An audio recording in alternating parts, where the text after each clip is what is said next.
about the situation, current situation of health of the former president, and what you may advise the Filipino people around the world on their reactions on this matter? Opo, ma'am. Salamat sa tanong mo, ma'am, dahil kaninang umaga, ay sige, kaon lang mo, ma'am. Ayaw lang kaulaw, ma'am. Padayon lang, ma'am. Padayon lang, ma'am.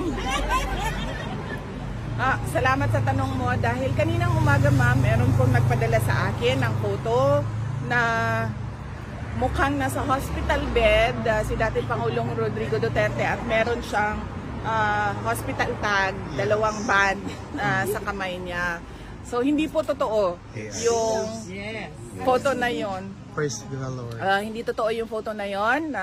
Malamang edited yung photo na yon. Ibang pasyente yon.